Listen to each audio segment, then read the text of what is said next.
அனைவருக்கும் வணக்கம். நான் உங்கள் 5ஆம் தலைமுறை ஜோதிடர் ராம்குமார் ராஜேந்திரன். நாம் இன்னைக்கு பார்க்க போகிற தலைப்பு, மிதுன ராசி அன்பர்களுக்கு உங்களுடைய ராசியில், அதாவது ஜென்மஸ்தானத்தில் நடைபெறவிருக்கும் 2 கிரகங்களுடைய சேர்க்கை, குரு மற்றும் சுக்கிரன். இந்த 2 கிரகங்கள், குரு ஒருவருக்கு ஞானத்தையும் அறிவையும் கொடுக்கக்கூடிய கிரகங்கள், மங்களக்காரகன் என்று அழைக்கக்கூடியவர், புத்திக்காரகன் என்று அழைக்கக்கூடியவர், தனம் மற்றும் ஜீவக்காரகன் என்று அழைக்கக்கூடியவர் இந்த குரு பகவான். சுக்கிரன் ஒருவருக்கு ஆடம்பரம், செல்வாக்கு, சொகுசு, காதல், தாம்பத்தியம், திருமணம், அழகு போன்ற அனைத்து அமைப்புகளையும் கொடுக்கக்கூடியவர் அந்த சுக்கிரன். இந்த 2 கிரகங்களுடைய சேர்க்கை உங்களுடைய ஜென்மஸ்தானத்தில் நடைபெறவிருக்குங்க. இந்த நிகழ்வு சுமார் 12 ஆண்டுகளுக்கு பிறகு நடைபெறவிருக்கு. இந்த நிகழ்வைத்தான் கஜலட்சுமி ராஜயோகம் என்று அழைக்கக்கூடியது. இந்த கஜலட்சுமி ராஜயோகம் ஜூலை மாதம் 26ஆம் தேதி முதல் ஆகஸ்ட் மாதம் 21ஆம் தேதி வரை உங்களுடைய ராசியில் நடைபெறவிருக்கு. ஸோ இந்த நிகழ்வு காலகட்டங்களில் மிதுன ராசி அன்பர்களுக்கு எந்த விதமான அற்புதங்கள் மற்றும் சிறப்புகளை கொடுக்க போகுது அப்படிங்கிறத இந்த காணொலியில் தெளிவாகவும் துல்லியமாகவும் பார்க்கலாங்க. நம்ம சேனலை ஃபஸ்ட் டைம் பார்க்குறவங்க தான் சப்ஸ்கிரைப் பண்ணிக்கோங்க. பெல் பட்டனை கிளிக் பண்ணி ஆல் அப்படிங்கிற ஆப்ஷன் கொடுத்துக்கோங்க. மிதுன ராசி அன்பர்கள் புதன் பகவானை அதிபதியாக கொண்டவர்கள். உங்கள் ஜென்ம ராசியில் தான், அதாவது உங்கள் ஜென்மஸ்தானத்தில் தான் குரு சஞ்சாரம் பண்ணிட்டு இருக்கிறாருங்க. புதன் பகவானை அதிபதியாக கொண்ட இந்த மிதுன ராசிக்காரர்கள் எந்த ஒரு விஷயத்தையுமே ஒரு தடவைக்கு 4 தடவை யோசித்து செயல்படக்கூடிய நபர்கள். அடுத்தவங்களுக்கு புத்திமதி சொல்லக்கூடிய ஒரு ராசி அப்படின்னே சொல்லலாங்க. மற்றவங்களுக்கு சொன்னால் 100% சக்ஸஸ் ஆகும். பரவாயில்லைங்களே, இவ்வளோ தெளிவாக சொல்லியிருக்கீங்க, இவ்வளோ ஈஸியாக சொல்லியிருக்கீங்க, எல்லாத்துக்கும் அட்வைஸ் பண்ணுறீங்க, நீங்கள் சொன்ன அட்வைஸில் இன்றைக்கி என்னோடய வாழ்க்கையவே மாறி இருக்குது அப்படின்னு சொல்லக்கூடிய ராசிக்காரர். அதே நேரத்தில் உங்களை பார்த்து எல்லாத்துக்கும் நல்லது சொல்கிறீங்க, ஆனால் நீங்கள் ஏன் இந்த மாதிரி யோசிக்காமல் இந்த விஷயத்தை செஞ்சீங்க, நீங்கள் ஏன் இப்படி தவறு பண்ணீங்க, நீங்களா இப்படி பண்ணீங்கன்னு சொல்லி மற்றவங்க நம்மளை குறை சொல்கிற அளவுக்கு சில சூழ்நிலைகள். எந்த இடத்துல தப்பு பண்ணணும்னு தெரியலைங்க. நான் நிறைய விஷயத்தை நான் யோசிச்சுட்டு தான் இருக்கிறேன். யோசித்து தான் சில முடிவுகள் எடுக்கிறேன். தொழில் ரீதியாகவும் அப்படி தாங்க. நான் பண்ணிகிட்டு இருக்கிற தொழிலில் கண்டிப்பாக லாஸ் ஆகக்கூடிய சூழல் அப்படிங்கிறது இல்லவே இல்லை. எல்லாத்துக்கும் சொல்லிவிட்டு நான் சொன்னவங்களுக்கெல்லாம் இன்றைக்கி நல்லபடியாக பிஸ்னஸ் பண்ணி இன்றைக்கி ஓஹோன்னு வாழ்ந்துட்டுருக்காங்க.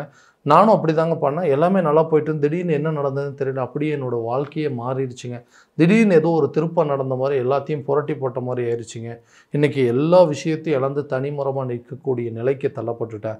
எந்த விதத்துலையும் சப்போர்ட் இல்லை. கூட பிறந்தவங்களும் சரிங்க, சகோதரன் சகோதரியாக இருக்கட்டும்ங்க, பெற்றவங்களும் சரி, நண்பர்களும் சரி, எல்லாருமே நமக்கு துரோகத்தை செய்யக்கூடிய ஒரு நிலைக்கு தள்ளப்பட்டுட்டாங்க. யாரும் எனக்கு உதவி பண்ணலனாலும் பரவாயில்ல, என்னை தொந்தரவு பண்ணாமல் விட்டுட்டாவே போதும். எல்லாருக்கும் நல்லது தாங்க பண்ணிகிட்டு இருந்தேன். எல்லாருக்கும் போய் தேடி போய் சில உதவிகள் செஞ்சேன். தேடி போய் சில விஷயங்களுக்கு அவங்களுக்கு சில அட்வைஸ் பண்ணேன். இன்றைக்கி அவங்களோட வாழ்க்கை நிலையே மாறி இருக்குது. ஆனால் என்னுடைய வாழ்க்கை நிலையை மாற்றி அமைக்கிறதுக்கு யாரையும் நான் எதிர்பார்க்கல. அட்லீஸ்ட் யாராவது ஒருத்தர் பலமாக நின்னா போதும். கூட நான் இருக்கேன் அப்படின்னு சொல்கிறதுக்கு ஒரே ஒரு சின்ன பலத்தை கொடுத்தாவே போதும். அந்த பலம் கூட இல்லாமல் நான் தனிமரமாக பலவீனமாக நிற்கிறேன். அந்த மாதிரி ஒரு சூழ்நிலை எப்படிங்கிறதுனா, கூட பிறந்தவங்களும் சரி, பெற்றவங்களும் சரி, எல்லாருமே எனக்கு ஏதாவது ஒரு விதத்தில் உதவி செய்கிறாங்களா அப்படின்னு சொல்லி எதிர்பார்க்கும்போது, உனக்கெல்லாம் உதவி செஞ்சு இதுக்கு மேலே என்ன நடக்க போகுது, ஆல்ரெடி நீ பண்ணதே போதும்னு சொல்லி நம்மளை ஏதோ பெரிய ஒரு குற்றம் பண்ண மாதிரி நம்மளை சுட்டி காட்டுறாங்க. இந்த நிலையெல்லாம் மாறவே மாறாதுன்னு கேட்டிங்கன்னா, கண்டிப்பாக மாறக்கூடிய காலகட்டங்கள். தொழிலில் இது வரைக்கும் இருந்த அந்த தடைகளை கண்டிப்பாக நீங்கள் அகன்று எறியக்கூடிய ஒரு காலகட்டமாக இருக்க போதுங்க. கண்டிப்பாக அந்த பிஸ்னஸில் நீங்கள் சக்ஸஸ் பண்ணி மற்றவங்க மத்தியில் தலை நிமிர்ந்து வாழக்கூடிய ஒரு காலகட்டமாக இருக்க போது. எதையெல்லாம் இழந்தோமோ அது எல்லாத்தையும் கண்டிப்பாக நீங்கள் மீட்டெடுப்பீங்க. எதையெல்லாம் லாஸ் பண்ணீங்களோ அந்த லாஸை மறுபடியும் கெயின் பண்ணக்கூடிய ஒரு காலகட்டமாக இருக்க போது.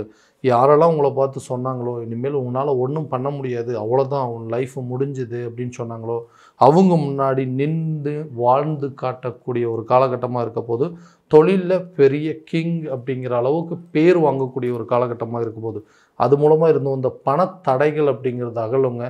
கூட இருந்தவங்க செஞ்ச துரோகத்தை எல்லாம் மறந்து அவங்களையும் மன்னிக்கக்கூடிய ஒரு காலகட்டமாக இருக்க போது இந்த கஜலட்சுமி ராஜயோக காலகட்டங்களில். அடுத்ததாக இந்த வேலையில் இருக்கக்கூடிய நபர்கள், சரியான விதத்தில் ஒரு வேலை அப்படிங்கிறது அமையவே மாட்டேங்குதுங்க. நானும் நிறைய முயற்சி பண்ணுறேன், நிறைய ட்ரை பண்ணிகிட்டே இருக்கேன். ஆனால் புதுசாக ஒரு வாய்ப்பு அப்படிங்கிறத என்னால் உருவாக்கவே முடியல. எல்லாரும் சொல்கிறாங்க நல்ல திறமைசாலி, நல்ல ஹார்ட் ஒர்க்கர், நல்லா பண்ணுறீங்க, எந்த வேலையை கொடுத்தாலும் சிறப்பாக செய்கிறீங்கன்னு சொல்கிறாங்க. ஆனால் அந்த அந்த வேலைக்கு உண்டான சில மரியாதை அப்படிங்கிறது எனக்கு கிடைக்க மாட்டேங்குது. மரியாதை எப்படின்னா, எனக்கு ஒரு இன்க்ரிமெண்ட் கொடுக்குறதோ அல்லது ப்ரொமோஷன் கொடுக்கக்கூடியதோ இந்த மாதிரி விஷயங்கள் எல்லாமே தடைப்பட்டுருக்கு. ரொம்ப நாளாக வந்து கஷ்டப்பட்டு ஒர்க் பண்ணிகிட்ருக்கேன். எனக்கு கிடைக்க வேண்டிய சில பதவி உயர்வு கூட எனக்கு பின்னாடி வந்தவங்களுக்கு கொடுத்துட்றாங்க. அப்போ என்னோட நிலைங்கிறது இன்னும் அதே இடத்துல தான் இருக்குது. ஸோ இதனால் இதை விட்டுட்டு வேறு ஒரு வேலைக்கு முயற்சி பண்ணலான்னு இருக்கு. எல்லா ப்ராசஸும் எனக்கு டோட்டலாக டிலே ஆகிட்டே இருக்குங்க.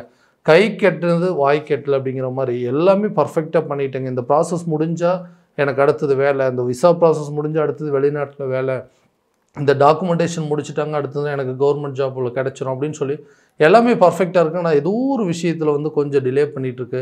அந்த அந்த தடைகள், அந்த தாமதங்கள் அப்படிங்கிறது மாறுங்க. கண்டிப்பாக கூடிய சீக்கிரத்தில் உங்களுக்கு அந்த ஆப்பர்ச்சுனிட்டி உங்கள் கைக்கு எட்டக்கூடிய ஒரு காலகட்டமாக இருக்க போது. இந்த கஜலட்சுமி ராஜயோக காலகட்டங்களே உங்களுக்கு அதுக்கு உண்டான பலன்கள் அப்படிங்கிறது நிச்சயமாக கிடைக்குங்க. அடுத்ததாக திருமணம் சார்ந்த யோகம் அப்படிங்கிறது. ஸோ திருமணம் அப்படிங்கிறது எப்போ தான் எனக்கு நடக்குங்க அப்படிங்கிற ஒரு எதிர்பார்ப்புலேயே போயிட்டுருக்குங்க வாழ்க்கை. எல்லா விஷயத்தையும் எல்லா லைன்ஸும் பார்த்தாச்சுங்க, எல்லாமே ஓகேன்னு சொல்கிறாங்க. ஆனால் கடைசியில் கல்யாணம் அப்படிங்கிறது ஒன்று நடக்கவே மாட்டேங்குது. இது ஒரு பெரிய கனவாகவே மாறிடுச்சுங்க. எனக்கும் கல்யாணம் நடக்குமோ, மற்றவங்க மாதிரி எனக்கும் அதாவது நல்ல ஒரு மனைவி அமைவாங்களா, எனக்குன்னு குழந்தை பாக்கியம் ஏற்படுமோ அப்படின்னு சொல்லி பெரிய ஏக்கத்தோடு வாழக்கூடிய ஒரு காலகட்டமாகவே இருக்குதுங்க. ஸோ திருமணம் சம்மந்தப்பட்ட யோகங்கள் நிச்சயமாக நடக்கும்னா இந்த மங்களக்காரகன் என்று அழைக்கக்கூடிய உங்கள் ஜென்மஸ்தானத்திலே இருக்காருங்க. குரு வந்த உடனே அந்த இடத்துல உங்களுக்கு திருமணம் சார்ந்த சில தடைகள் அப்படிங்கிறது கண்டிப்பாக அகண்டு கூடிய விரைவில் திருமணம் நடக்கக்கூடிய யோகம் அப்படிங்கிறது மாறப்போகுதுங்க. ஸோ வாழ்க்கை இப்படியே போயிடுமா அப்படிங்கிற பயத்தில் இருக்கிறவங்களுக்கு கூட கண்டிப்பாக உங்களோட வாழ்க்கை நிலை, உங்களோட வாழ்க்கை தரம் அப்படிங்கிறது மாறுங்க. கூடிய விரைவில் உங்கள் வீட்டில் ஒரு சுபகாரியம் நடப்பதற்கான சூழல் அப்படிங்கிறது நிச்சயமாக ஏற்படுங்க.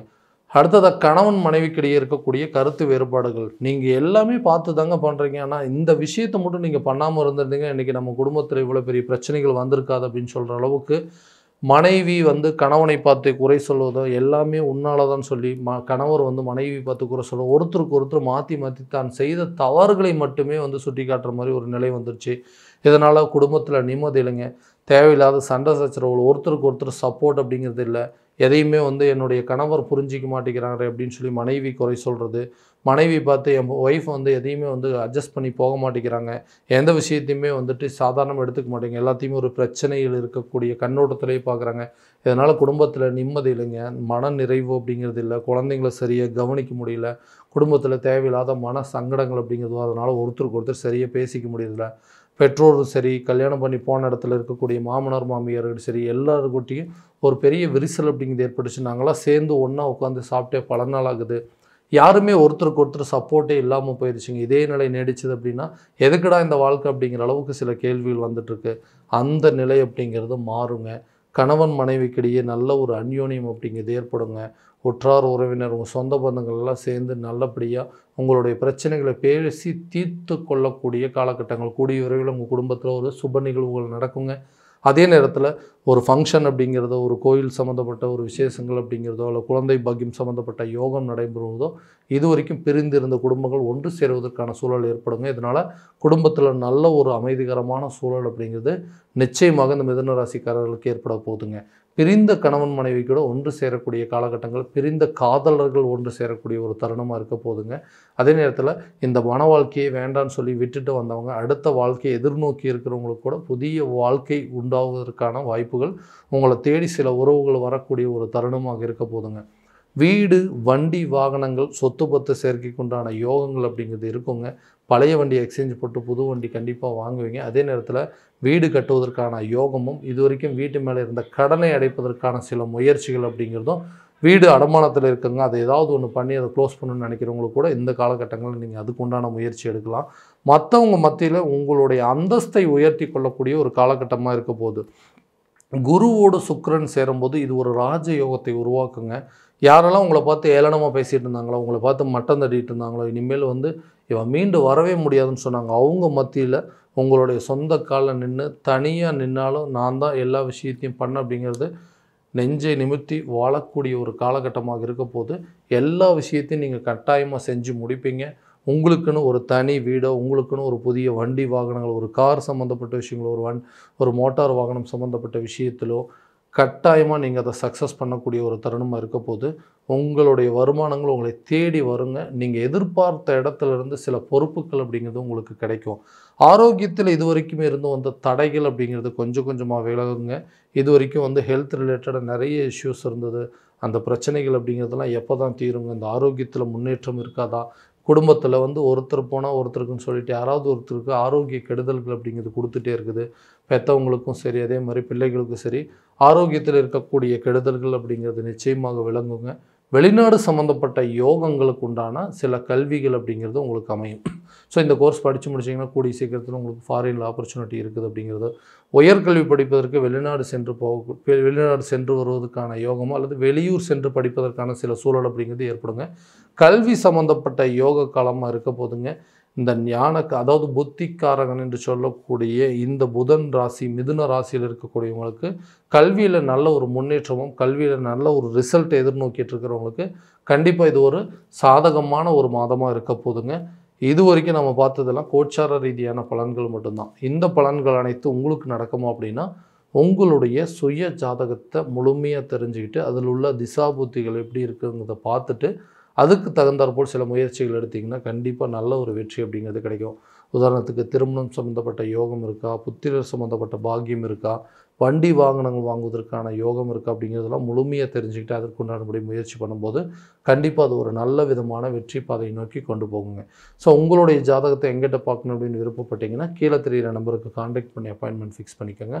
அப்படி இல்லையா உங்களோட ஜாதகத்தை வாட்ஸ்அப் மூலமாக அனுப்பிச்சி வச்சிங்க அப்படின்னா தெளிவான முறையில் கணிச்சு துல்லியமான பலன்கள் அப்படிங்கிறது உங்களுக்கு தெரியப்படுத்தப்படுங்க. மீண்டும் அடுத்த காணொளியில் உங்களை சந்திக்கும் வரை உங்களிடமிருந்து விடைபெறுவது உங்கள் ராம்குமார் ராஜேந்திரன். நன்றி.